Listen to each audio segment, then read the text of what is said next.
नमस्कार। काफी बातों के सिलसिले में मैं डॉक्टर उमा शर्मा आपका फिर से हार्दिक स्वागत करती हूँ। आज साहित्यिक प्रेरणा के संदर्भ में हम श्री माखनलाल चतुर्वेदी जी द्वारा रचित सुंदर कविता पुष्प की अभिलाषा के बारे में जानने की कोशिश करेंगे और आधुनिक संदर्भ में कविता की प्रासंगिकता के बारे में भी जरूर चर्चा करेंगे। वीडियो को अंत तक सुनिए और हिंदी कविता की सरिता में विभोर होने की गारंटी मैं आप लोगों को देती हूँ। कविता बहुत छोटी सी है। शीर्षक सुनकर पता चल जाता है कि कविता किसी पुष्प की अभिलाषा के बारे में है। आप सोचते होंगे कि पुष्प की क्या अभिलाषा हो सकती है। हाँ, कवि किसी सजीव या निर्जीव वस्तु से भी अपने मन की संवेदनाओं को बखूबी संप्रेषित कर सकता है, तो फूल उनमें अपवाद नहीं है ना। कविता को बस एक बार हम पढ़ लेते हैं। 12 पंक्तियों की छोटी सी कविता है। कविता कुछ इस प्रकार है। चाह नहीं मैं सुरबाला के गहनों में घुनता जाऊं, चाह नहीं सम्राटों के शव पर हे हरि डाला जाऊं, चाह नहीं देव के सिर पर चढ़ूं भाग्य पर इटलाऊं, मुझे तोड़ लेना वनमाली उस पथ पर देना फेंक, मातृभूमि पर शीश चढ़ाने जिस पर आए वीर अनेक। कविता की पंक्तियों से पता चल जाता है कि पुष्प या फूल की चाह क्या है। वनमाली फूल तोड़ने जाता है, तब पुष्प से पूछता है कि तुम्हारी अभिलाषा क्या है। मत पूछिए कि कोई फूल कैसे जवाब देगा। सुकोमल भावनाओं को सबूत देना बहुत मुश्किल काम होता है।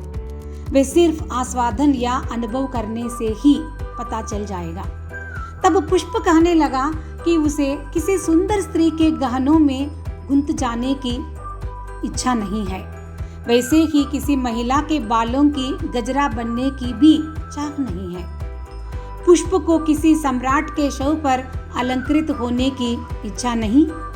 आखिर भगवान के सर पर शोभायमान होने की भी ललक नहीं है। पुष्प की इच्छा क्या है?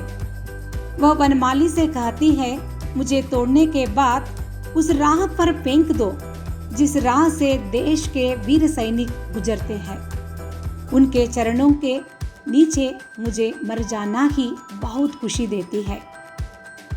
माखनलाल चतुर्वेदी जी हिंदी साहित्य के प्रसिद्ध कवि और लेखक थे, जिनकी कविताएं आज भी अत्यंत चर्चित विषयों में समाहित किया जाता है। मुख्यतः पुष्प की अभिलाषा कविता लिखने के पीछे उद्देश्य को हमें अवगत करना ही होगा। भारत पर अंग्रेजों का राज चल रहा था। 1920 यानी 1920 असहयोग आंदोलन यानी नॉन कोऑपरेशन मूवमेंट भारत में चल रहा था। भारतीय सैनिकों को उत्तेजित करते हुए माखनलाल चतुर्वेदी जी ने ये कविता लिखी थी। स्वयं कवि को उनकी क्रांतिकारी भावनाओं के कारण अनेक बार जेल जाना पड़ा। इस संदर्भ में मैं उन तमाम कविगण को नमन करना चाहती हूँ जो अप्रत्यक्ष रूप से स्वतंत्रता संग्राम में भाग ले रहे थे। चतुर्वेदी जी युवाओं को प्रेरित करने के लिए जबलपुर गए थे। उस समय उनको गिरफ्तार करके बिलासपुर केंद्रीय जेल में रखा गया था। एक कविता आजादी के दीवानों में देशभक्ति का भाव संचार करती है। कविता को सुनते ही रोम रोम खड़ा हो जाता है। पुष्प के माध्यम से कवि ने प्रेरणा दी है कि हमें अपने देश के लिए त्याग बलिदान करने में पीछे नहीं रहना चाहिए। आज भी बिलासपुर जेल में एक भारतीय कवि आत्मा के नाम से शिलालेख देखने को मिल जाता है। शिलालेख में कविता पुष्प की अभिलाषा के कुछ अंश भी लिखे हुए हैं। माखनलाल चतुर्वेदी जी की एक कविता 100 साल से पूर्व लिखी गई है। हालांकि आज भी एक कविता प्रासंगिक जरूर है। देश के सीमाओं में सर्दी, गर्मी, भूख, प्यास भूलकर देश के लिए निरंतर सजग रहने वाले सैनिकों के राह में जाने की इच्छा पुष्प व्यक्त करना बहुत अमूल्य बात है। जब जब देशवासियों को प्रेरणा की आवश्यकता होती है, तब उनमें जोश भरने के लिए हमेशा कविगण सिद्ध रहते हैं। हमारे चतुर्वेदी जी और अनेक साहित्यकारों ने ऐसा काम संपन्न कर दिया है। मैं मानती हूँ कि ये साहित्यकार उन वीर सैनिकों के समान है। सैनिक सीमाओं में लड़ रहे हैं, जबकि साहित्यकार समाज में रहते हुए देश सेवा का चैतन्य पसार रहे हैं। माखनलाल चतुर्वेदी जी चतुर वक्ता भी थे।